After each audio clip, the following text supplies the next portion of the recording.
أعوذ بالله من الشيطان الرجيم. بسم الله الرحمن الرحيم. الحمد لله رب العالمين الرحمن الرحيم مالك يوم الدين إياك نعبد وإياك نستعين اهدنا الصراط المستقيم صراط الذين أنعمت عليهم غير المغضوب عليهم ولا الضالين.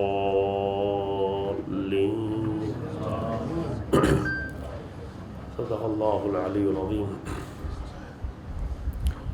لا حول ولا قوة إلا بالله العلي العظيم. أعوذ بالله من الشيطان اللعين الرجيم. بسم الله الرحمن الرحيم. الحمد لله رب العالمين والصلاة والسلام على سيد الأنبياء والمرسلين خاتم النبيين بالقاسم محمد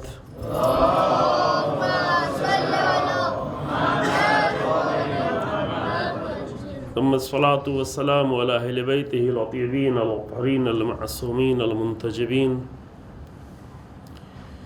ولعنة الله على أعدائهم أعداء الله أجمعين. أما بعد فقد قالت فاطمة بنت رسول الله صلى الله عليه وآله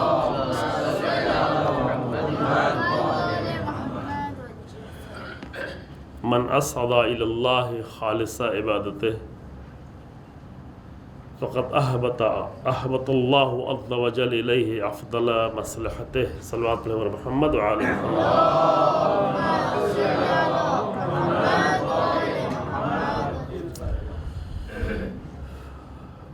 ایام شہادت حضرت فاطمہ زہرا سلام اللہ علیہا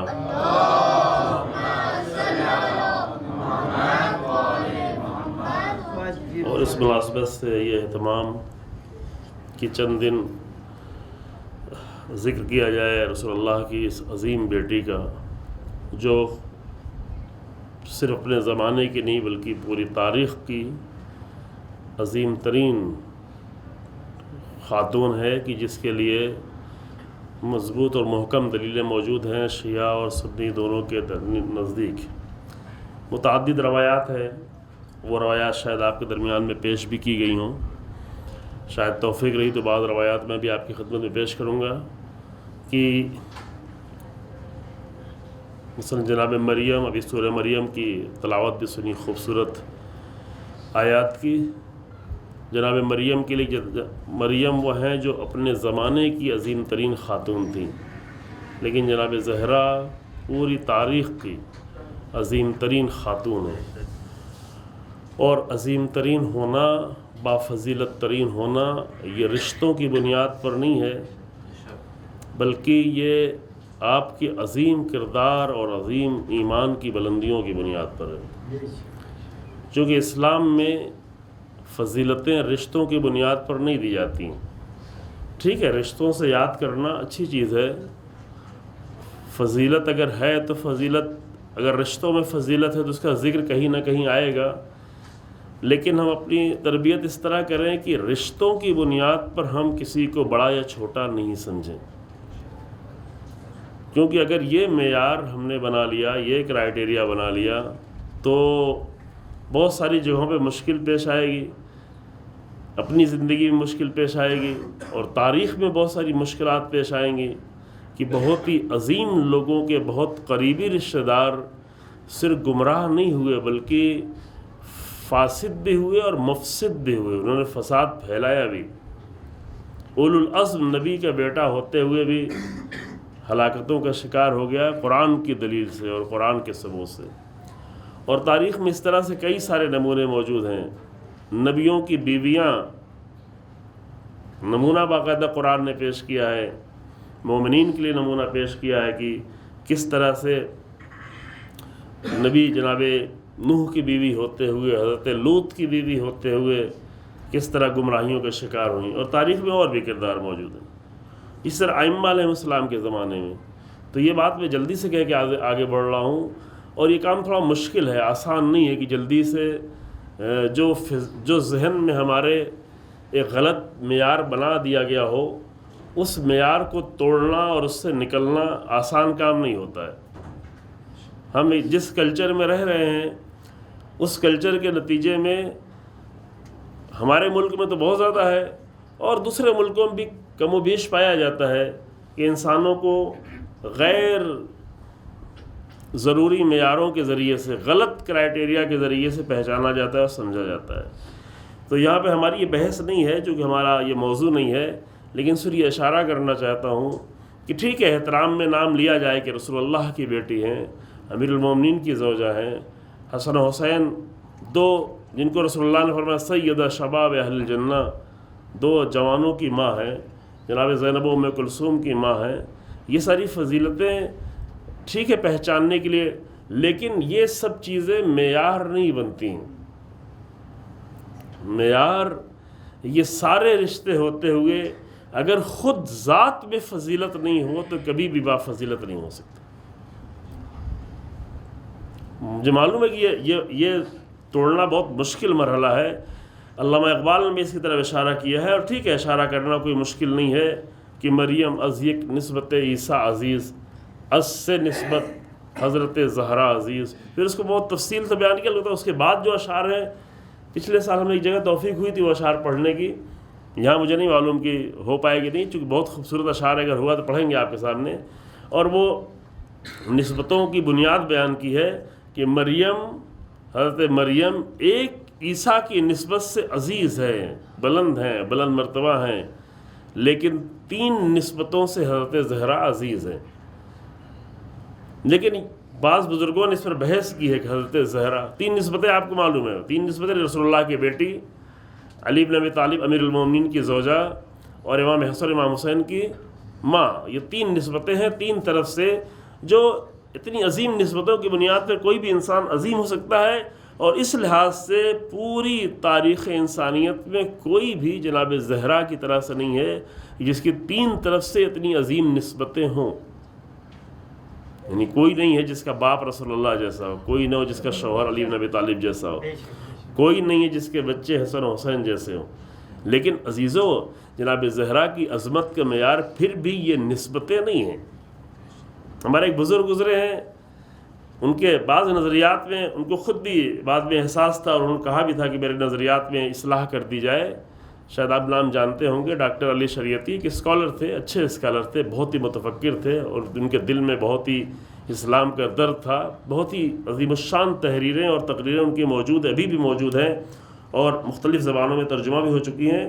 ان کی ایک تقریر ہے جو کتاب کی شکل میں بہت پہلے، جو ہمارے بچپنے میں، یعنی آج سے شاید کچھ 38 سال 40 سال پہلے ایک میگزین نکلتی تھی راہ اسلام کر کے، انقلاب کے شروع کے مرحلے میں، تو وہاں پہ مسلسل ایک مضمون آتا تھا۔ اسی زمانے میں بہرحال تھا یہ شوق گھر میں اس طرح سے کہ وہ کبھی کبھی پڑھنے کو ہوتا تھا، تو انہوں نے بعد میں پھر کتاب کی شکل میں پوری آئی، تو وہاں نے اسی پر پوری بحث کی ہے کہ جناب زہرا کی عظمت یہ نہیں ہے کہ رسول اللہ کی بیٹی ہیں، امیر المومنین کی زوجہ ہیں، حسن حسین کی ماں ہیں، بلکہ فاطمہ ہے۔ کتاب کا عنوان ہی یہی ہے، اگر آپ کو مل جائے، چونکہ کئی زبانوں میں ہے، اردو میں بھی چھپی ہوئی ہے، شاید انگریزی میں بھی مل جائے، مجھے نہیں معلوم اس کے بارے میں، کہ فاطمہ کا خود اپنا مقام ہے۔ بی بی تمام عظمتوں کی بنیاد پر خود فاطمہ ہے۔ فاطمہ اس لیے عزیز نہیں ہے کہ ان نسبتوں کی بنیاد پر انہیں عزیز قرار دیا جائے، کہ اگر ان نسبتوں سے جدا دیکھا جائے تو وہ عظمت نظر نہ آئے، چونکہ جن کو نسبتوں کے ساتھ دیکھا جائے، جن کی عظمتیں نسبتوں میں چھپی ہوئی ہوں، تو اگر ان نسبتوں سے جدا کر دیا جائے تو وہ عظمتیں بھی ختم ہو جایا کرتی ہیں۔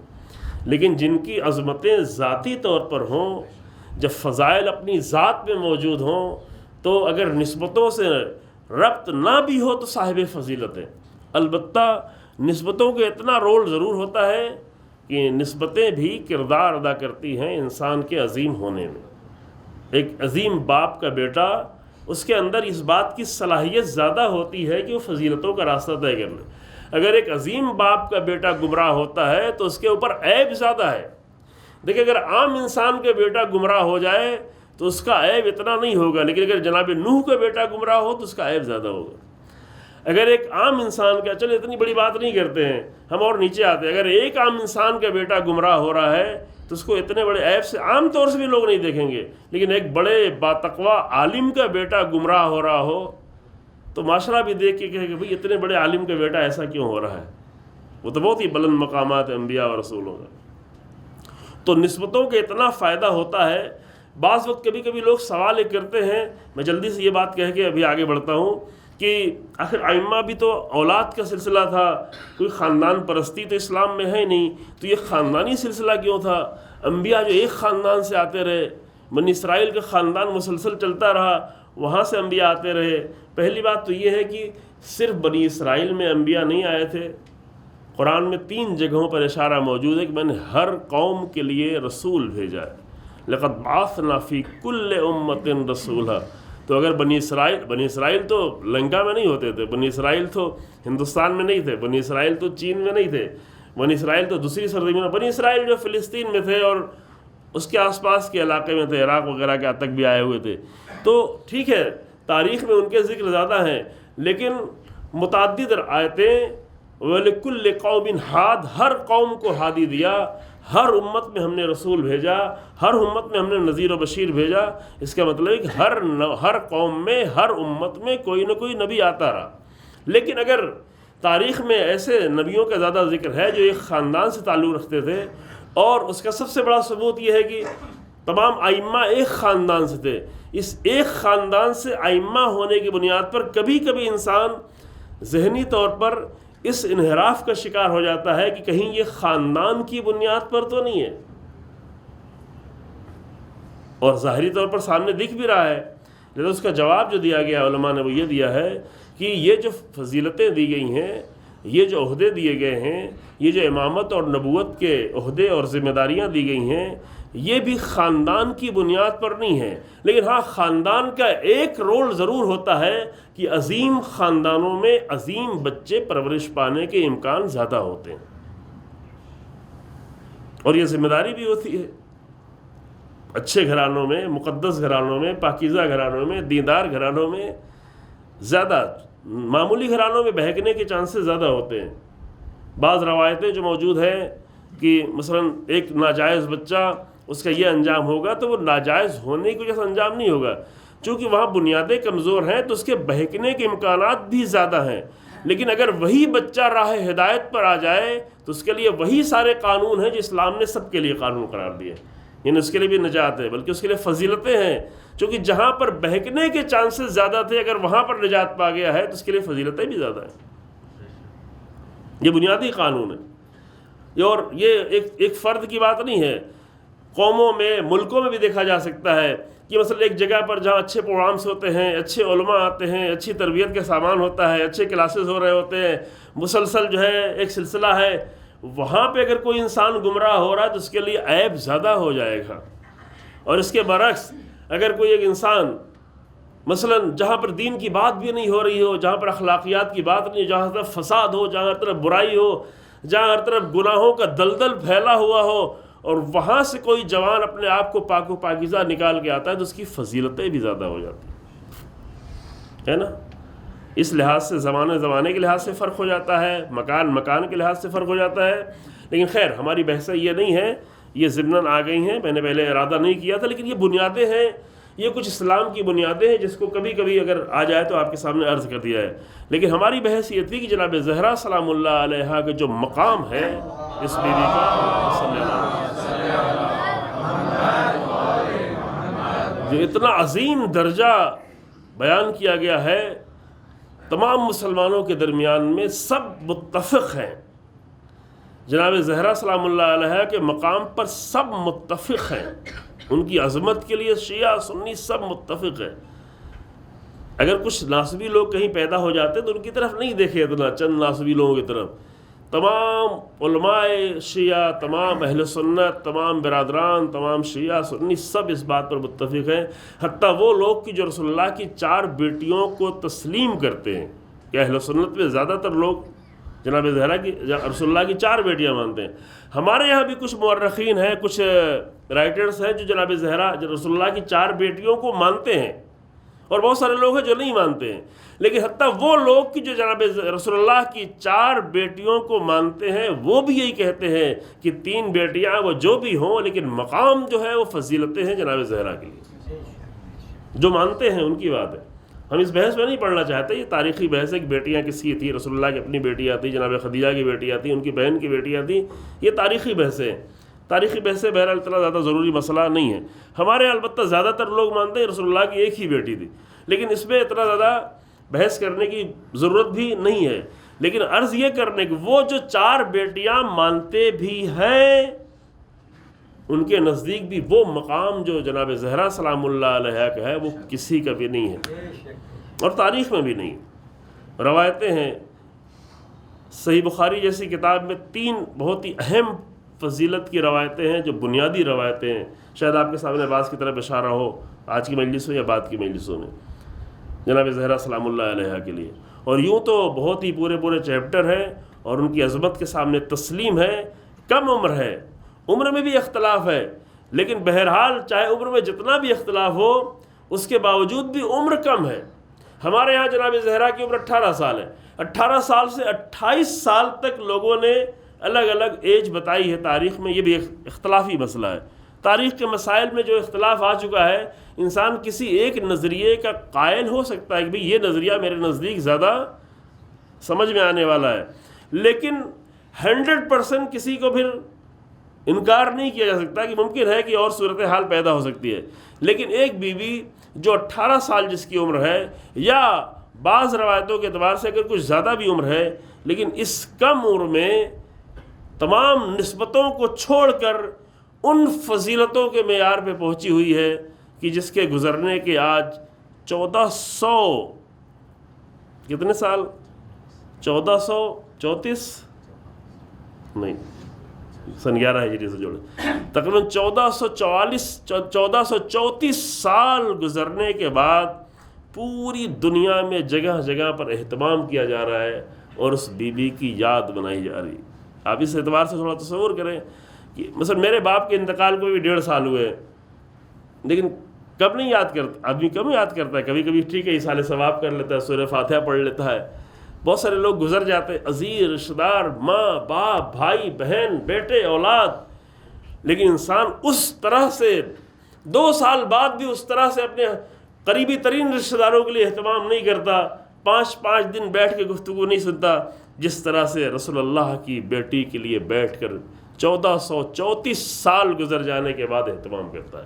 بچے جوان مرد عورت سب مل کر. یہ کس بنیاد پر ہے؟ اس کی بنیادیں ہیں جو دین میں بیان کی گئی ہیں، تاریخ میں بیان کی گئی ہیں، اور یہیں سے میں اپنی گفتگو کو آگے بڑھاتا ہوں. پتہ نہیں موضوع کا اعلان یہاں کیا گیا کہ نہیں کیا گیا، اگر نہیں کیا گیا تو میں کر دیتا ہوں. موضوع جو ہے ہماری گفتگو کا انشاءاللہ تھوڑی کوشش کی جائے کہ وہ یہ ہے کہ جناب زہرا کی نگاہ میں توحید عملی، یعنی عملی توحید. ایک ہوتا ہے زبانی توحید، ذہنی توحید، خیالی توحید، یا عقیدے کے اعتبار سے کہ توحید، یہ سب توحید کا ایک مرحلہ ہے. اور ایک مرحلہ یہ ہے کہ توحید عملی ہو جائے، عملی مقام پہ آ جائے. اور عام طور سے توحید کا لفظ تھوڑا سا سخت بنا کر پیش کیا گیا ہے، لوگوں کے ذہن مانوس نہیں ہے، اور اس بحث کی ضرورت کیوں پیش آ رہی ہے. اگر آپ چاہیں تو میں عرض کر سکتا ہوں کہ گزشتہ چند مہینے پہلے کچھ مجلسیں یہیں پہ پڑھی گئی تھی.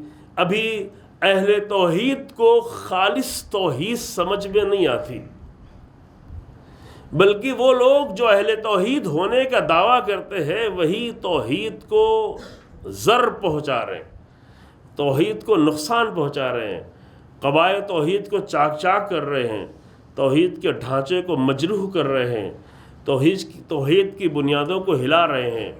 اس لیے بار بار اس زمانے میں اس بات کی ضرورت محسوس ہوتی ہے کہ دین کی تمام بنیادیں ہیں، پڑھایا جاتا ہے ہمارے بچوں کے دین کے اصول ہیں، لیکن تمام اصولوں کی بھی جو بنیاد ہے وہ ہے توحید. یہ جملہ سب جانتے ہیں، اور صرف جملہ نہیں ہے، اس کی وجہ ہے کہ بھئی اگر بتایا جاتا ہے کہ اصول دین 5 ہیں تو ان 5 کی بھی بنیاد کیا ہے؟ اصل. ایک ہوتا ہے اصل، ایک ہوتا ہے اصول. اصول یعنی پلیورل، یعنی کئی جڑیں. لیکن ان 5 جو جڑیں بتائی جاتی ہیں جو سب کو یاد ہے نا، بچوں کو بھی یاد ہے: توحید، عدل، نبوت، امامت، قیامت. اور یہ بتایا جاتا ہے کہ عدل جو ہے وہ توحید ہی کا حصہ ہے جس طرح دیگر صفات ہیں، لیکن چونکہ عدل کے بارے میں بہت زیادہ ڈسپیوٹ رہا ہے، اختلافات رہے، لہذا اس کو الگ سے خاص کر ذکر کیا ہے۔ امامت بھی نبوت ہی کا ادامہ ہے، اسی یعنی رہبری کا سلسلہ ہے، لہذا اگر کچھ لوگ کہتے 3 اور کچھ لوگ کہتے 5 تو وہ کوئی بہت اختلاف کی بات نہیں ہے۔ ہمیں ایک جملہ بیچ میں ہم کہہ کے آگے بڑھتے ہیں کہ ہمیں چاہیے ہے کہ جو اختلافات کی چیزیں بنا دی گئی ہیں اگر اس میں کوئی گنجائش ہے قریب ہونے کی تو قریب لائیں، بجائے یہ کہ قریب ہو کہ دور ہوں، دور ہو کہ قریب ہونے کی کوشش کریں، ہے نا؟ یہ ممکن ہے اور یہی راستہ بھی ہے کہ قریب لوگ دوریاں نہ بنائیں، کیونکہ اگر یہ عادت ہو جاتی ہے تو دور ہوتے ہوتے حتیٰ اپنے بھائیوں کے درمیان میں دوری بنا لیتے ہیں، بھائی بہن میں دوری ہو جاتی ہے، قریبی لوگوں میں بیٹے اولاد ماں باپ میں دوری ہو جاتی ہے۔ زندگی کا طریقہ ہے، زندگی کا ہنر یہ ہے کہ دور لوگوں کو قریب کیا جائے، زندگی کا یہ ہنر نہیں ہے کہ قریب لوگوں کو دور کر دیا جائے۔ اسی طریقے سے اعتقادی لحاظ سے بھی اور دینی لحاظ سے بھی ہنر یہ نہیں ہے کہ قریب کے لوگوں کو کسی نہ کسی بہانے سے دور کر دیا جائے، بلکہ ہنر یہ ہے کہ جو دور بھی ہوئے ہیں ان کو قریب ہونے کی فکر کی جائے۔ تو بہت ساری چیزیں ہیں اس میں اختلاف نہیں ہوا کرتا ہے۔ پچھلے سال ایک پروگرام تھا، ہمارے چند علماء اہل سنت برادران موجود تھے، ہماری آخر میں گفتگو تھی، اس کے پہلے 2-3 لوگوں نے آ کے روایت پڑھ دی، مجمع سامنے موجود تھا، شیعہ سنی سبھی مجمع موجود تھا، آ کے روایت پڑھ دی۔ میں نمونہ پیش کر رہا ہوں، البتہ پتہ نہیں شاید اتنی گنجائش نہیں ہے نمونے پیش کرنے کی، لیکن چونکہ بحث بھی ہے میں اس لیے عرض کر دے رہا ہوں کہ 2-3 لوگوں نے آ کے روایت پڑھ دی کہ رسول اللہ نے فرمایا کہ انی تارک فیکم الثقلین، کتاب اللہ و، یہ تو آپ کہہ رہے ہیں نا، ہمارے بعض علماء اہل سنت تھے، ان بزرگان نے آ کر روایت یہ پڑھی کہ رسول اللہ نے فرمایا انی تارک فیکم الثقلین کتاب اللہ و، مشکل ہو رہا ہے، سنتی۔ اب مشکل ہو گئی، مجمع 2 طرح کا موجود ہے، جو لوگ سنتی والی روایت سنے ہوئے تو ٹھیک ہے، خوش ہو رہے ہیں، ان کے لیے کوئی مسئلہ نہیں ہے، لیکن جنہوں نے رسول اللہ کی دوسری روایت سنی تھی کتاب اللہ و، جی ہاں آپ زور سے بولے نا، کتاب اللہ و اطرتی حلوی تھی، تو ان کے لیے تھوڑا مسئلہ ہو گیا۔ اب یہ 2 روایتیں ممکن ہے کہ اگر اختلاف کی نگاہ سے دیکھا جائے تو 2 گروہ کو بالکل جدا کر دے، آپس میں ٹکرا دے، مقابل میں لا کے کھڑا کر دے، مزاج بدل جائے کہ اگلے بار ہم پروگرام ہی نہیں کریں گے۔ آخر میں میری نوبت تھی تو ہم نے وہاں آ کے عرض کیا کہ ٹھیک ہے، روایت یہ موجود ہے، اگر کسی کی کتاب میں کوئی روایت موجود ہے تو ہمیں انکار کرنے کی ضرورت نہیں ہے، لیکن وہیں صحیح مسلم میں، صحیح ترمذی میں اور کئی ساری کتابوں میں تواتر کے ساتھ، تواتر بہت زیادہ راویوں کے ساتھ، بہت ہی عظیم رسول اللہ کے اصحاب کے ذریعے سے نقل کی ہوئی روایت اہل سنت کتابوں میں موجود ہے، کتاب اللہ و اطرتی۔ اب کل کوئی کلپ کاٹ کے وہ پہلا والا جملہ نہ بنا دے کہ مولانا پڑھ لے کتاب اللہ و سنتی، جی ہاں یہ سب بھی ہو رہا ہے، اگر کلپ بنائے تو یہاں تک کم سے کم بنائے، پوری بات کرے۔ تو البتہ اس پہ ہم نے پوری اشرا پڑھا ہوا ہے اور ہم پوری تفصیل سے ساری کتابوں کا حوالہ دیا، صحیح مسلم سے لے کر تاریخی کتابیں، حدیث کی کتابیں، متعدد کتابیں، اور بڑی تعداد میں اصحاب نے، کچھ 80 کی تعداد میں شاید اگر میرے ذہن میں بھی صحیح ہو، 80 کی تعداد میں اصحاب نے اس روایت کو نقل کتاب اللہ و اطرتی حلوی تھی۔ میں 2 چیزوں کو چھوڑ کے جا رہا ہوں، میری کتاب اور اطرت۔ اب کیا ہے کہ ایک روایت ہے کتاب اللہ و سنتی، ایک روایت ہے کتاب اللہ اطرتی۔ ایک گروہ یہ پکڑ لے کہ نہیں میں تو کتاب اللہ و سنتی مانوں گا، ایک گروہ یہ پکڑ لے کہ میں تو کتاب اللہ و اطرتی مانوں گا، اور دونوں آپس میں ہمیشہ جھگڑتے رہیں۔ تو کیا یہی ایک راستہ ہے؟ کیا نہیں، دوسرا بھی راستہ ہو سکتا ہے۔ دوسرا راستہ یہ ہو سکتا ہے کہ ہم دونوں روایت کو ماننے کو تیار ہیں، مان لیں۔ کیوں مان لیں؟ اس لیے کہ رسول اللہ کی سنت سے کسی کو دشمنی تو نہیں ہے، نہ شیعوں کو رسول اللہ کی سنت سے دشمنی ہے، نہ اہل سنت کو رسول اللہ کی اطرت سے دشمنی ہے، اور دشمنی کی ضرورت بھی نہیں ہے، کیونکہ 2 الگ الگ چیزیں نہیں ہیں۔ چونکہ رسول اللہ کی سنت میں وہی پیش کیا جائے گا جو رسول اللہ کی اطرت نے پیش کیا ہے، اور رسول اللہ کی اطرت وہی پیش کرے گی جو رسول اللہ کی سنت ہے۔ یعنی اس طرح سے اکٹھا کیا جا سکتا ہے نا، لڑائی کی چیز کو، اختلاف کی چیز کو آپس میں جمع کیا جا سکتا ہے، آپس میں سمیٹا جا سکتا ہے، آپس میں ان کو قریب کیا جا سکتا ہے کہ ہاں یہ اتنی ساری کتابوں میں روایتیں موجود ہیں، لیکن اس میں ٹکراؤ نہیں ہے. ہر چیز میں ٹکراؤ نہیں ڈھونڈ لیں، کیونکہ اگر ٹکراؤ ڈھونڈنے لگیں گے تو اسحاق ابن یعقوب، اب میرے ذہن میں کنفیوژن ہے کہ اسحاق ابن یعقوب نام تھا یا یعقوب ابن اسحاق نام تھا، وہ جا کے دیکھ لیجئے گا انشاءاللہ. آپ لوگ تھوڑا سا آپ کو بھی کام دیتے ہیں. امام حسن عسکری علیہ السلام کے زمانے میں جو انسان اختلاف ڈھونڈنے پہ نکل آئے فرقوں کے درمیان میں، گروہوں کے درمیان میں، آئیڈیالوجیز کے درمیان میں، تو وہ اختلاف ڈھونڈتے ڈھونڈتے حتیٰ قرآن میں بھی اختلاف ڈھونڈنے لگتا ہے. لہذا اسلامی دنیا کا سب سے پہلا مشہور فیلسوف یعقوب ابن اسحاق یا اسحاق ابن یعقوب کندی، اس نے آ کر قرآن میں اختلاف ڈھونڈنا شروع کر دیا، پوری کتاب لکھ ڈالی. اب واقعہ آپ کو سنا ہوا، میں واقعہ نہیں بتاؤں گا. اختلاف ڈھونڈ ڈھونڈ کے کتاب لکھ ڈالی، قرآن میں اختلاف ہے. مسلمان فیلسوف کتاب لکھ ڈالی پوری کہ یہ اختلاف ہے. مثلا ایک طرف قرآن کہتا ہے کہ قرآن جو ہے متقین کے لیے ہدایت ہے، ہدی للمتقین، اور دوسری طرف قرآن کہتا ہے ہدی للناس ہے. تو یہ اختلاف ہے. یہ مسئلہ یہاں پہ حل کیا جا چکا، لہذا میں دہراؤں گا نہیں ورنہ بات دور ہو جاؤں گا مندر سے. تو یہ اختلاف نہیں ہے. اگر کسی کے لیے نہیں حل ہوا ہوگا تو بعد میں پوچھ لے گا. ایک طرف کہتا ہے قرآن ہدایت ہے متقین کے لیے، دوسری طرف کہتا ہے قرآن ہدایت ہے کس کے لیے؟ تمام لوگوں کے لیے، للناس. اور یہ بھی نہیں کہ دو الگ الگ سوروں میں کہہ رہا ہے، دونوں آیتیں کہاں پر ہیں؟ ابھی آپ کا امتحان ہے بچوں کا. کس سورے میں ہے؟ دونوں آیتیں ہیں. اب ماہ رمضان ہوتا تو بتا دیتے. ہدی للناس شہر رمضان الذی انزل فیہ القرآن، کیا ہے؟ ہدی للناس. اور الف لام میم ذالک الکتاب لا ریب فیہ ہدی اب بتائیں، آپ دیکھیں اب بول رہے ہیں. یہ کام آپ کو خود ہی کر لینا تھا. یہ دونوں آیتیں ایک طرف کہہ رہے ہدی للمتقین، دوسری طرف کہہ رہے ہدی للناس، اور دونوں آیتیں ایک ہی سورہ میں. اور وہ سورہ کون سا؟ سورہ ماشاء اللہ احسنتم. میں نے نہیں بتایا، آپ ہی لوگوں نے بتایا. سورہ بقرہ میں ہے، ایک ہی سورے میں دونوں آیتیں. تو یہ ٹکراؤ ہے؟ ٹکراؤ نہیں بھائی. ہدایت کی قسمیں ہیں.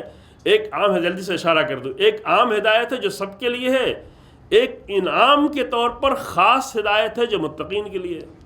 اور یہ بات پہلے عرض کی گئی کہ جو اللہ کی عام ہدایت کو قبول کر لیتے ہیں تو اللہ انہیں انعام کے طور پر خصوصی ہدایت دیتا ہے. جیسے اللہ کی نعمتوں کا جو لوگ شکر ادا کرتے ہیں، عام نعمتوں کا، تو اللہ انہیں خصوصی طور پر انعام کے طور پر خاص نعمتیں بھی دیتا ہے. یہ قانون ہے سر، یہ اللہ کا ہر چیز میں قانون ہے. جو اللہ کے عام علم کو احترام سے قبول کر لیتے ہیں اور اس علم پر عمل بھی کرتے ہیں تو اللہ انعام کے طور پر ان کو خصوصی علم دیتا ہے. اور اس طرح بہت ساری چیزیں اللہ عطا کرتا ہے. تو یہ عام خاص کا فرق ہے، یہ ٹکراؤ. میں مثال دے رہا ہوں، ہو سکتا ہے وہ کتاب چونکہ نہیں رہی، ہو سکتا ہے لکھا، ہو سکتا ہے اس سے بھی اور کوئی چیز لکھی ہو. بعد میں یہ آپ کو معلوم ہے، اس لیے میں خالی اشارہ کر کے آگے بڑھتا ہوں کہ اس کے شاگرد نے آ کے امام سے کہا.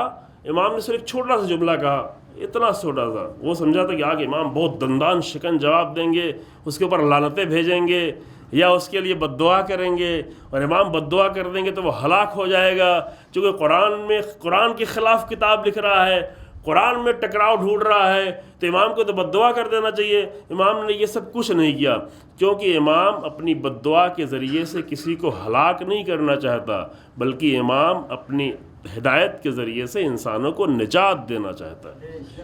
اور وہ بھی ایک فیلسوف انسان، ایک پڑھا لکھا انسان. تو امام نے اس سے کہا کہ جا کے صرف اتنا کہہ دینا کہ قرآن کی فلاں جس آیت سے تم جو سمجھے ہو، کیا تم یقینی طور پہ کہہ سکتے ہو کہ جو تم سمجھے ہو وہی سے مطلب اس کا ہے؟ اب یہ بات آپ کے لیے بھی شاید زیادہ اہم نہ ہو، اور امام کے شاگرد کے لیے بھی کوئی اہم نہیں. وہ ایسے منہ بلا کے چلا گیا، پتہ نہیں امام نے کیا کہہ دیا. یہ کون سی اتنی بڑی بات ہے؟ آپ کیا سمجھتے ہیں؟ بہت بڑی بات ہے کہ صرف جا کے اس سے یہ کہہ دینا کہ کیا وہی مطلب جس سے تم نے اختلاف ڈھونڈ لیا، آیتوں کو ٹکرا دیا، قرآن کے خلاف کتاب پوری لکھ ڈالی، پوری کتاب تیار کر لی. کیا تو جو سمجھا ہے 2 آیتوں کے مقابل میں، ان آیتوں سے جو سمجھا، کیا تو یقین رکھتا ہے، 100% یقین رکھتا ہے کہ وہی مطلب ہے اس سے مراد جو تو سمجھا ہے؟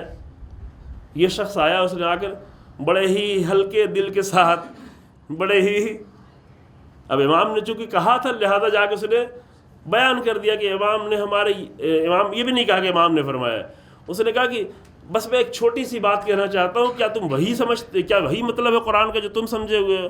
تو وہ حیرت سے اسے دیکھنے لگا، جو بڑا فلسفی تھا، حیرت سے اس شخص کو دیکھنے لگا. کہا یہ بتاؤ یہ بات کس کی ہے، یہ کس نے تمہیں کہا، کیا کیوں مشکل کیا ہے؟ کیا تم تو یہ بات کہہ ہی نہیں سکتے. اب یہ چھوٹی سی بات جو ہم لوگ چھوٹی سی لگتی ہے، وہ ایک بڑا فلسفی. اب آپ تاریخ اسلام کے فلسفہ اگر پڑھیں گے تو پہلا نام اسی کا آتا ہے، اسحاق بن یعقوب کندی کا. وہ ایک بڑا فلسفی، وہ کہنے لگے یہ بات تو تمہارے ذہن سے نکل ہی نہیں سکتی، یہ تمہارے ذہن کی پیداوار ہی نہیں ہو سکتی. یہ تم مجھے سچ سچ بتاؤ کہ کس نے تمہاری اس بات کو کہا، کیونکہ امام کے اس ایک جملے نے اس کے پوری کتاب کی جتنے بھی آرگومنٹس سے سب کی جڑیں ہلا دی تھی، بنیادیں سب کی ہلا دی تھی. اور صرف ہلی نہیں تھی. اب دیکھیں میں ایک جملہ کہوں، اگر کوئی الٹا سیدھا بھی شعر کہہ لیتا ہے، جب تک اس کو 2-4 جگہ پڑھ نہیں لیتا اس کا دل نہیں بھرتا. کیونکہ میں نے کہا ہے چاہے جیسا بھی ہو، چاہے تعریف ہو، چاہے قبول ہو، چاہے صحیح ہو، پڑھنا ضروری ہوتا ہے. بعض وقت سمجھایا بھی جاتا ہے بھائی اس میں شرک ہے، یہ مناسب نہیں ہے، لیکن پھر بھی جا کے پڑھتے ہیں. لیکن وہ ایک فیلسوف انسان تھا، اس نے اپنی پوری لکھی ہوئی کتاب، جس موضوع پر ابھی تک کسی نے کتاب نہیں لکھی تھی. بعض اشعار تو ایسے ہوتے ہیں کہ اسی شعر کو 10 لوگ کہہ چکے ہوتے ہیں، وہی مطلب.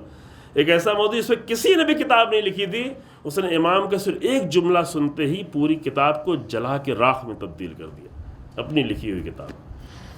اور یہ بہت ہی بنیادی مسئلہ ہے کہ جب کسی انسان کے سامنے حق آ جائے تو اپنی محنتوں کو بھی جلا کے خاک میں ملا دے، اپنی کتاب کو، اپنی رسموں کو، اپنے ذہن میں بنائے ہوئے خیالات کو، اپنے ذہنی دین کو.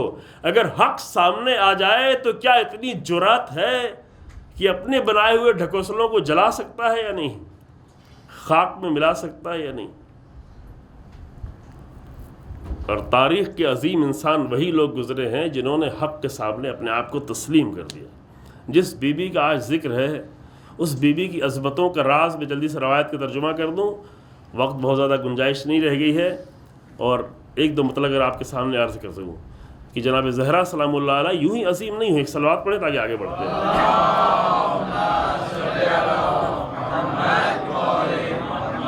رشتوں کی بنیاد پر عظیم نہیں ہوئی. بی بی نے یہ بنیاد بتائی ہے، فرمایا کہ من اسعد الی اللہ خالص عبادتہ، جو بھی اپنے پروردگار کی طرف خالص عبادتوں کو بلند کرے. خالص یعنی بالکل پیور، جس میں کسی طرح کا مکسچر نہ ہو، کسی طرح کا شرک نہ ہو، شرک آلود عبادتیں نہ ہوں. چونکہ وہ لوگ جو اللہ کے سوا کسی اور کی عبادت کرتے ہیں تو وہ شرک آلود عبادت نہیں ہوتی ہے نا، اس کو شرک نہیں کہتے، وہ تو کفر ہے سراسر. کیونکہ اللہ کی عبادت ہی نہیں کرتے، وہ تو پتہ نہیں کس کی عبادت کرتے، وہ تو کافرانہ عبادتیں ہیں. مشرکانہ عبادتوں کا خطرہ انہیں نہیں ہے، مشرکانہ عبادتوں کا خطرہ ہمیں ہے. کس کو ہے؟ مسلمانوں کو، جو اللہ کی عبادت کرتے ہیں لیکن اس کو شریک کر دیتے ہیں، کسی اور کو شریک کر دیتے ہیں، بندگی میں شریک کر دیتے ہیں. ممکن ہے سر اپنا نہ جھکاتے ہوں، ممکن ہے اپنی پیشانی اس کے سامنے نہیں جھکاتے ہوں، لیکن پورے وجود سے جھکے ہوئے ہوں، پورے وجود سے تسلیم ہوں. اتنا اللہ کے سامنے تسلیم نہ ہو جتنا اپنے حاکموں کے سامنے تسلیم ہو، پورے وجود سے، ہے نا. تو جناب زہرا کیا فرماتی ہیں کہ جو خالص عبادتیں بلند کرے، اور بلند ہونے کی صلاحیت بھی ہر عبادت میں ہوتی ہی نہیں، صرف وہی عبادتیں بلند ہو سکتی ہیں جو خالص ہو. مثلا 24 گھنٹے میں اگر ہم 10 15 20 منٹ جو ہے 17 رکعت نمازیں پڑھ کے 17 منٹ گزار لیتے ہیں عبادت میں، تو ان 17 منٹ کی عبادتوں میں وہی بلند ہو سکتی ہے، وہی لمحہ بلند ہو سکتا ہے جو خالص ہو۔ اگر ایک سجدہ خالص ہے چند سیکنڈوں کا تو اسی میں بلند ہونے کی صلاحیت ہے، باقی سب یہیں ڈھیر پڑی رہ جائے گی، یعنی صلاحیت ہی نہیں، بلند ہونے کی صلاحیت نہیں۔ میں آپ کو پریشان نہیں کر رہا ہوں کہ آپ کہیں کہ آپ میری عبادتیں سب بیکار کر رہے ہیں، مولانا یہ کون سا مولوی لے کے آئے۔ ہم اس لیے کہہ رہے ہیں کہ ٹھیک ہے اتنی صلاحیت تو ہمارے اندر نہیں ہے کہ ساری عبادتوں کو بلند کر سکیں، لیکن کم سے کم کبھی کبھی روزانہ کچھ لمحے، کچھ منٹ، کچھ سیکنڈ کم سے کم ایسی عبادت کرنے کی کوشش کریں کہ جو بلند ہونے کی صلاحیت رکھتی۔ ہم سب مل کے، ہم اپنے لیے بھی کہہ رہے ہیں، جو خالص اللہ کے لیے ہو، جو اور کسی کے لیے نہیں ہو، جو کسی بھی فکر میں نہیں ہو، کسی بھی سوچ میں نہیں ہو، کون دیکھے گا، جماعت دیکھے گی، ٹرسٹیز دیکھیں گے، مولانا دیکھیں گے، بیوی کہے گی گئے کہ نہیں گئے نماز پڑھنے، کوئی بھی فکر نہ ہو، صرف یہ ہو کہ میرے پروردگار نے مجھ سے سجدہ چاہا ہے، میں نے سجدہ کر لیا، میرے پروردگار نے مجھ سے چند رکعتیں چاہی، میں نے رکعت انجام دی۔ تاکہ ممکن ہے کہ یہ کام تھوڑا ہو، شروع میں تھوڑا تھوڑا ہو، پھر اگر اسی کی پریکٹس کرنا شروع ہو جائیں گے تو یہ زیادہ ہو سکتا ہے، کیونکہ باقی کتنا بھی کر لیا جائے، گھنٹوں گھنٹوں رات رات جگا جائے، شب قدر پوری گزار دی جائے، لیکن بلند ہونے کی صلاحیت وہی چند لمحے پیدا کریں گے جو خالص ہو اللہ کے، اور صلاحیت ہی نہیں۔ اور بیوی کیا فرماتی ہے؟ من اصعد الی اللہ خالص عبادتہ، جو اللہ کی طرف اپنی خالص عبادتوں کو بلند کرے تو نتیجہ کیا ہوتا؟ احبط اللہ عز وجل لہو افضل مصلحتہ، تو اللہ ادھر یہ بلند کرتا ہے، ادھر کیا کرتا ہے؟ اللہ انتظار بھی نہیں کرتا، اللہ یہ نہیں کرتا کہ قیامت کے دن اس کا بدلہ دیں گے، توجہ کریں، یہ نہیں ہے روایت میں، یہ جملہ نہیں ہے، یوں نہیں کہ قیامت کے دن انتظار ہوگا کہ اس نے اچھی عبادت کر لی ہے تو قیامت کے دن ہم اس کو کچھ دیں گے، نہیں، احبط اللہ، فوراً اللہ، نتیجہ بتا رہی، فوراً اللہ کیا کرتا ہے؟ اللہ اس کے لیے اپنی بہترین مصلحتوں کو نازل کرنا شروع کرتا ہے۔ مصلحتیں یعنی کیا؟ جو اس کے لیے خیر ہو۔ اگر اپنا خیر ہم چاہیں تو کتنا ہمیں خیر ملے گا، اور اگر کسی کا خیر اللہ چاہے، یہ فرق ہو جاتا ہے۔ یعنی خالص عبادتیں بلند کرنا انسان سیکھ لے تو نتیجہ کیا ہوگا؟ افضل مصلحت، بہترین، افضل سپرلیٹیو ڈگری ہے، یعنی بہترین، عالی ترین، بافضیلت ترین مصلحتیں۔ ہماری مصلحتیں ہمارے ماں باپ کتنا چاہیں گے؟ ماں باپ اپنے علم کے لحاظ سے چاہیں، کس اسکول میں پڑھائیں، کیا کتابیں خریدیں، کہاں پہ لے کے جائیں، کیا کھلائیں، کیا پلائیں۔ ماں باپ ہر بچے کی مصلحت ہی چاہتے ہیں، لیکن ماں باپ کا مصلحت چاہنا اور ہے اور پروردگار کا مصلحت چاہنا اور ہے، فرق ہے نا۔ ماں باپ جو مصلحت چاہتے ہیں ممکن ہے 20 سال بعد پچھتاوا ہو، ماں باپ کو بھی پچھتاوا ہو کہ میں نے اپنے بیٹے کے حق میں اچھا نہیں کیا، میں تو صرف اسکول کا وہ رنگ ڈھنگ دیکھتا رہا لیکن بچے کی تربیت کے بارے میں کچھ سوچا ہی نہیں، ہے نا۔ وہ چاہ رہے تھے مصلحت لیکن ممکن ہے نقصان پہنچا دے جائے۔ اور اسی طریقے سے بچے بھی اپنی مصلحت چاہے، بھائی بہن مصلحت چاہے، بیوی زوجہ کے لیے مصلحت چاہے، شوہر بیوی کے لیے مصلحت چاہے، کوئی بھی مصلحت چاہنے والا ہے، ہر ایک کی مصلحت خدشے میں ہے، بھروسہ نہیں ہے، لیکن اگر اللہ ہماری مصلحتیں چاہے تو اس کے بارے میں ذرہ برابر، وہ بھی افضل مصلحتیں۔ ادھر تھوڑا سا خالص عبادت بلند ہوئی، ادھر سے افضل ترین، بہترین مصلحتیں اللہ کی طرف سے نازل ہونا شروع ہو گئی۔ اور ان مصلحتوں کا ایک نمونہ یہی خود جناب زہرا سلام اللہ علیہ ہے۔ اللہم صلی اللہ۔ جناب زہرا نے کبھی بھی یہ نہیں چاہا کہ میرا نام لیا جائے، میرا تذکرہ رہے، میرا تاریخ میں نام رکھا جائے، میں اپنے آپ کو سامنے لے کے آؤں۔ وہ ایک بی بی جو گھر کی 4 دیواری میں رہا کرتی تھی، بہت زیادہ ضرورت ہوتی تھی تو گھر سے قدم نکالتی تھی، تاریخ میں لکھا ہوا ہے چند جگہیں۔ جب بہت زیادہ مجبوری، امیر المومنین کبھی لمبے سفر پہ چلے جاتے تھے، حتیٰ پانی بھی نکالتی تھی، کنویں سے پانی نکالتی تھی، پانی اٹھا کے لاتی تھی، زخمی ہو گئی تھی، یہ سب کرتی تھی۔ جنگ خندق میں رسول اللہ تک گئی، خندق تک گئی، جنگ احد میں رسول اللہ زخمی گئے تو میدان احد تک گئیں، آخری حج میں گئیں، لیکن یوں نہیں کہ جب بھی دل چاہا گھر سے نکل گئیں. یہ مجلس خواتین بھی سن رہی ہوں گی. اب یہاں کی مجبوریاں ہو گئی ہیں، فلیٹ کی زندگی میں انسان کو آکسیجن نہیں ملتی، دھوپ نہیں ملتی، اب کسی بہانے سے اور بھی دوسرے مسائل ہوتے ہیں، فیملی کمبائن نہیں رہ گئی ہے، ایک دوسرے سے ملنے کی فرصت نہیں ہو پاتی.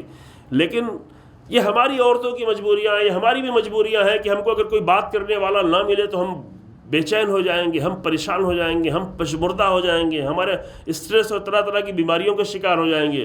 لیکن جناب زہرا تو اس فرزند کی ماں ہیں کہ جو یہ کہتا ہوا نظر آتا ہے کہ اگر پوری دنیا میں ایک بھی انسان نہ ہو، صرف میں ہوں اور اللہ کی کتاب ہو، تو لمستوحشت، تو میں ذرہ برابر بھی تنہائی کا احساس نہیں کروں. امام سید سجاد علیہ السلام فقط اللہم صلی یہ حدیث پہلے پیش کیا، صرف میں، کوئی بھی نہ ہو. والقرآن معی، صرف قرآن میرے ساتھ ہو بس. اگر قرآن میرے ساتھ ہو تو جناب زہرا کو کبھی یہ نہیں احساس ہوتا تھا کہ میں اکیلے ہوں، گھر میں کوئی نہیں ہے. امیر المومنین بھی باہر نکلے ہوئے ہیں، کبھی کبھی طولانی سفر پہ چلے جاتے تھے. جب بچے تھوڑا بڑے ہو گئے تھے، 7-8 سال کے بچے، 7 سال کے، 6 سال کے، 5 سال کے، اتنے بچے امیر المومنین لمبے سفر پہ نکل گئے، یمن کے سفر پہ نکل گئے. فاصلہ بہت زیادہ ہے نا، مکے کے یمن سے فاصلہ بہت طولانی ہے، وہ بھی اس زمانے میں، اور وہاں جنگیں بھی تھیں، مسائل بھی تھے، حل کرنا تھا، پورے یمن کو سنبھالنا تھا، پورے یمن کو مسلمان بنایا، پورے یمن کو سنبھالا، بیت الاموال کے مسائل. پھر وہیں سے امیر المومنین کہاں پہنچے؟ حج کرنے مکہ، مدینے سے نہیں پہنچے، رسول اللہ کے ساتھ نہیں. رسول اللہ کے ساتھ جناب زہرا گئی تھی، لیکن امیر المومنین یمن سے آخری حج کرنے کے لیے آئے تھے، جو یہ غدیر والا حج تھا. بچے چھوٹے چھوٹے تھے، لیکن امیر المومنین نہیں ہوتے تھے، بچے بہت چھوٹے تھے، رسول اللہ بھی مشغول تھے. لیکن جناب زہرا ایسی نہیں ان کو تنہائی کے احساس ہو. لیکن وہ بی بی جو گھر کے اندر بیٹھی رہا کرتی تھی، گھر میں اپنا کردار ادا کر رہی ہوتی تھی، وہ گھر کی تنہائیوں میں اتنا خالص عمل پیش کر رہی تھی کہ اللہ نے قیامت تک کی اس کی بہترین مصلحتیں لکھی ہوئی ہیں. ان مصلحتوں کا ایک حصہ یہی ہے کہ اس بی بی کے نام پر، اس کی شہادت کے موقع پر، اس کے نام پر کہیں دین بیان کیا جائے، کہیں توحید بیان کی جائے، کہیں دین کی بنیادیں بیان کی جائیں. یہ بہترین مصلحتیں. ایک پہلو کی طرف آپ شاید توجہ نہیں کرتے ہیں کہ رسول اللہ اور اہل بیت علیہ السلام کی عظمت اور فضیلت کا ایک موقف، ایک مسئلہ یہی ہے کہ ان کے نام پر، ان کی ولادت و شہادت کے بہانے سے کتنا دین بیان کیا جاتا ہے، دینی بنیادیں مضبوط کی جاتی ہیں. ٹھیک ہے، ممکن ہے کچھ لوگ کمزور بھی کرنے کے لیے آتے ہوں، نادان لوگ، لیکن دین کی بنیادیں ان کی ولادت و شہادت و ایام کے ذریعے سے زندہ کی جاتی ہیں. خالص دین بیان کیا جاتا ہے. یہ اللہ کی طرف سے نازل ہونے والی بہترین اور افضل ترین مصلحتیں ہیں جو جناب زہرا. پھر وہ خطبہ ابھی بچے نے پیش کیا، یہ بہت ہی اچھی رسم ہے کہ چھوٹے بچے، نوجوان بچے آتے ہیں، پڑھتے ہیں، مطالعہ کرتے ہیں، تیاری کرتے ہیں، ان کے اساتذہ تیار کراتے ہیں. اگر عربی میں خطبہ پڑھتے ہیں، اس کا ترجمہ پڑھتے ہیں، متوجہ ہوتا ہے، ٹھیک ہے جلدی سے پڑھ کے چلے جاتے ہیں. آپ لوگ بڑی لمبی مجلس کے انتظار میں رہتے ہیں، گھنٹے بھر کی، تو اس پہ تھوڑا توجہ کم کر پاتے ہیں. لیکن توجہ کریں، وہ اہم چیزیں ہیں. ہماری باتوں میں بہت ساری چیزیں جو ہم سوچ رہے ہیں، بیان کر رہے ہیں، لیکن یہ بچے جو آگے پڑھ رہے ہیں خطبہ اور اس کا ترجمہ، یا مولانا جو آگے پڑھ رہے ہیں قرآن اور اس کا ترجمہ، وہ سب سے زیادہ اہم ہے، کیونکہ وہ بالکل خالص ہے، بالکل اصل ہے. ہمارے اندر کچھ کمی ہو سکتی ہے، ہماری سوچ میں کمی ہو سکتی ہے، لیکن وہ بالکل خالص ہے. تو یہ بی بی اور کوئی بھی تاریخ کا اتنا کردار جو عظیم ہوا ہے، تو اس کردار کے عظیم ہونے کی سب سے بڑی جو بنیاد ہے وہ یہ ہے کہ اس نے جو کچھ بھی پیش کیا اپنا خالص ترین پیش کیا. کربلا کی عظمتوں کا راز یہ ہے کہ وہ جو کچھ بھی تھا بالکل خالص تھا. جناب زہرا میں کچھ اور تیار کر کے لایا تھا، نہیں رہ گئی اس کی فرصت عزیزوں. جناب زہرا نے اپنی پوری زندگی میں ایک ایسا خالص عملی توحید کا نمونہ پیش کیا ہے جس کو کیمرے نہیں دیکھ رہے تھے، جس کو لوگ نہیں دیکھ رہے تھے، جس کو اصحاب نہیں دیکھ رہے تھے، جس کو بہت وقت میں رسول اللہ بھی نہیں دیکھ رہے تھے. بہت وقت میں رسول اللہ کو اللہ دکھانا ہی نہیں چاہتا تھا. 3 دن تک بھوکے ہیں اور رسول اللہ کو خبر نہیں ہے. کیوں خبر نہیں؟ کیونکہ اللہ نہیں چاہتا. پتہ تو ہے نا، روٹی یہ تو قصہ نہیں، یہ تو کہانی نہیں، تو افسانہ نہیں، تو قرآن کی آیت ہے، یطعمون الطعام علی حبہ مسکینا و یتیما و اسیرا. کیوں؟ رسول اللہ کو کیوں نہیں معلوم ہے؟ ایک گھر میں یہی بغل میں رسول اللہ تو پڑوسیوں کا خیال رکھتے ہیں، سب کا خیال رکھتے ہیں، لیکن جب اللہ ہی نہ چاہے تو کسی کو خبر نہیں ہوگی۔ اور یہ بھی خود عملی توحید کا بہت ہی اہم نمونہ ہے۔ شاید میں آپ کے سامنے اس کا ایک قانون پیش کروں بعد کے دنوں میں۔ اگر اللہ نہ چاہے تو رسول اللہ کو بھی خبر نہیں ہوگی۔ وہ رسول اللہ جو پڑوسیوں تک، دور دور تک 40 گھر کے پڑوسیوں تک کی خبر رکھتے، کوئی گھر میں بھوکا نہ ہو، اسے رسول اللہ کے قریب میں چھوٹے چھوٹے بچے مسلسل روزے رکھ رہے ہیں، جناب زہرا روزے رکھ رہی ہیں، مسلسل رکھ رہی ہیں، لیکن یہ اللہ نے رسول اللہ کو بھی اس کی خبر نہیں ہونے دی۔ کیوں؟ اس لیے کہ خالص ترین عمل کا نمونہ پیش کیا جا رہا ہے تاریخ میں، ایک ایسا عمل کہ دی جا رہی روٹیاں، لیکن وہ روٹیاں کس کے لیے دی جا رہی؟ اللہ حبہ، یطعمون الطعام علی حبہ، اللہ کی محبت میں۔ اور اس کا ایک تفسیر اور بھی کی گئی ہے، لیکن اس کا بھی وقت نہیں ہے۔ یہ بھی کہہ سکتے ہیں کہ روٹیوں کی محبت ہوتے ہوئے بھی اللہ کے لیے، چونکہ جب انسان بھوکا ہوتا ہے تو روٹیوں کی محبت ہوتی ہے، روٹیوں کا شوق ہوتا ہے، روٹی کی خوشبو آپ لوگوں کو اتنا نہیں معلوم ہوگی، چونکہ ہمیشہ پیٹ بھرا ہوتا ہے، جب بھی کھانا پڑتا ہے زبردستی کھانا پڑتا ہے نا، بیچ میں کبھی ذرا سی بھوک لگتی کھاتے رہتے، اب دسترخوان لگ گیا تو مجبوراً جا کے کھانا پڑتا ہے، تو روٹی کی خوشبو نہیں محسوس کر پائیں گے، روٹی کی خوشبو کی قدر نہیں جانتے ہیں۔ لیکن جو بھوکا ہو، 1 دن کا، 2 دن کا، 3 دن کا بھوکا ہو، اور اس کے گھر میں اب روٹی پک رہی ہو، تو اس وقت روٹی کی خوشبو کیا ہوتی ہے؟ اللہ اکبر، اللہ کی نعمت ہے۔ لیکن اللہ کے کیوں؟ انما نطعمکم لوجہ اللہ، اللہ حبہ کی تفسیر اس بعض لوگوں نے روٹی کی محبت بھی کی ہے۔ کیوں کی ہے؟ اس سے کوئی نقصان نہیں ہوتا، کیونکہ بعد والا جملہ بتا رہا ہے کہ روٹی کی محبت ہو، بھوکے انسان کو کھانے کی محبت ہو، اور جس چیز کی محبت ہو وہی قربان کی جائے، وہی دی جائے، وہی اللہ کی راہ میں پیش کی جائے۔ انما نطعمکم لوجہ اللہ، یہ اللہ کے لیے پیش کر رہے ہیں، اور جب اللہ کے لیے اطعام کیا جا رہا ہے تو رسول اللہ کو بھی خبر نہیں ہونے دیا جائے، تاکہ یہ خالص عمل کا نمونہ تاریخ۔ پھر اللہ کے لیے دے دیا، اب اللہ نے اس خالص عمل کو کیسے رکھا؟ یہ اللہ کی مصلحت ہے۔ افضل مصلحتیں کیا ہو سکتی ہے؟ آپ کی نظر میں کسی کے خیرات کی نتیجے میں آنے والی مصلحت اتنی بڑی ہو سکتی ہے جتنی جناب زہرا کی دی ہوئی روٹیوں کے بدلے میں سورہ دہر کی شکل میں نازل ہوئی۔ یہ افضل مصلحت، اللہ اکبر۔ افضل مصلحت یہ نہیں ہے کہ جناب زہرا کا نام لیا جائے کہ ان کے شان میں یہ آیتیں نازل ہوئیں، بلکہ افضل مصلحت یہ ہے کہ قیامت تک کے لیے انہی آیتوں کے ذریعے سے وہ کردار ہمیشہ نمونہ بنا رہے گا، اور دوسرے انسانوں کو خالص عمل انجام دینے کی دعوت دیتا رہے گا۔ یہ نہیں کہ فقط ان کے فضیلت میں آیتیں نازل ہوئیں، یہ ہمارے اعتبار سے بہت بڑی چیز ہے، لیکن جناب زہرا کے اعتبار سے کچھ نہیں ہے کہ میری فضیلت میں میرا نام آ گیا، نہیں، یہ سب مسئلہ نہیں ہے، لیکن ہاں اس کردار کو قیامت تک کے لیے نمونہ بنا دیا گیا، اور اس نمونے کو دیکھ کر اس ریاکاری کے دور میں اور دکھاوے کے دور میں کچھ لوگ کبھی کبھی خالص عمل پیش کرنے کی صلاحیت پیدا کر لیں گے۔ یہ ہے افضل مصلحت۔ اللہ اکبر۔ بس میں نے تمام کیا، وقت نہیں رہا عزیزو۔ افضل مصلحت ہوتی ہے تو رات کی تاریکی میں کسی بیوی کو جا کر دفن کیا جاتا ہے نا؟ رات کی تاریکی میں اتنے بڑے مدینے میں کل 10-12 لوگوں کے ساتھ، نام لکھے ہوئے ہیں تھوڑے بہت نام، رسول اللہ کے مدینے میں، اصحاب کے مدینے میں، مہاجرین و انصار کے مدینے میں، اتنے بڑے مدینے میں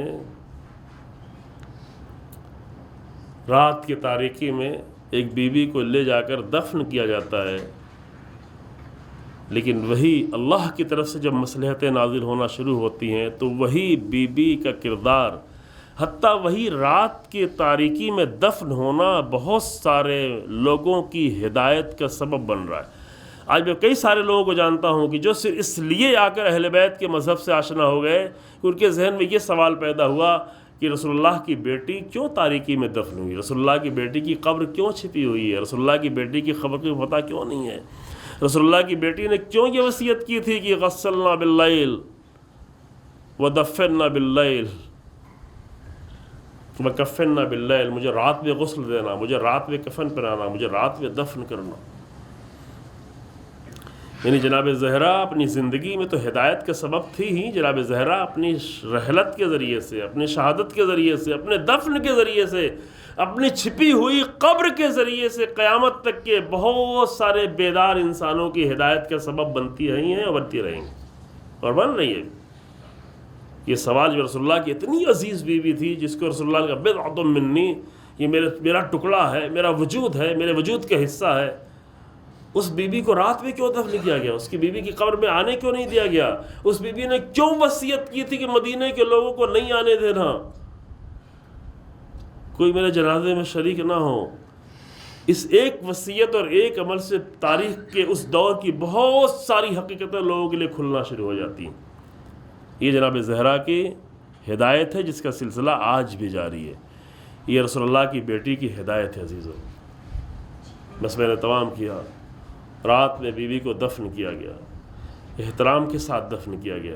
امیر المومنین ہیں، امیر المومنین کے چند اصحاب ہیں، بہت ہی قریبی اصحاب ہیں، اور بھی مصائب بعد میں پیش کیا جائے گا، بہت ہی خاص لوگ ہیں، اتنے خاص لوگ ہیں کہ جو راز کو چھپا سکیں، جو راز کو بیان نہ کر دیں، جو کل جا کر جناب زہرا کی قبر کا پتہ کسی کو نہ بتا دے، حتیٰ اپنے گھر والوں کو نہیں بتا دے، اپنی بیوی کو نہ بتائے، اپنے بچوں کو نہ بتائے، چونکہ اس کو راز رہنا تھا۔ اس کے راز رہنے میں ہدایت چھپی تھی، اس کے راز رہنے میں بیداری چھپی تھی، امت کو جھنجھوڑنا چھپا تھا، قیامت تک آنے والے انسانوں کو بیدار کرنا چھپا تھا۔ لہذا بہت ہی کم لوگوں کو امیر المومنین لے کے گئے، نام ان کے تاریخ میں لکھے ہوئے ہیں خاص اصحاب کو۔ ساسا ابن سوحان نے دیکھا کہ رسول اللہ کی بیٹی کی جنازہ تاریکی میں اٹھ رہا ہے، تو ایک کھجور کی ٹہنی کو لے کر جلایا تاکہ تھوڑی سی روشنی ہو جائے، تو امیر المومنین نے آ کر اپنے ہاتھوں سے اسے خاموش کر دیا، بجھا دیا کہ نہیں، یہ رسول اللہ کی بیٹی کی وصیت تھی کہ میرا جنازہ تاریکی میں اٹھے، اور یہ جنازہ تاریکی میں اٹھا۔ اور میں آخری جملے عرض کروں عزیزوں کہ جب جا کے امیر المومنین نے دفن کیا، دفن کرنے کے بعد چند اصحاب جو آئے تھے ان کو بھی رخصت کر دیا، اور یہ لمحہ امیر المومنین کے لیے قیامت کا لمحہ تھا، کیونکہ امیر المومنین صرف اپنی بیوی کو نہیں دفن کر رہے ہیں، بیوی کو دفن کرنا یہ اتنی بڑی قیامت نہیں ہے، لیکن رسول اللہ کی بیٹی کو دفن کرنا، رسول اللہ کی بیٹی کو اس حالت میں دفن کرنا۔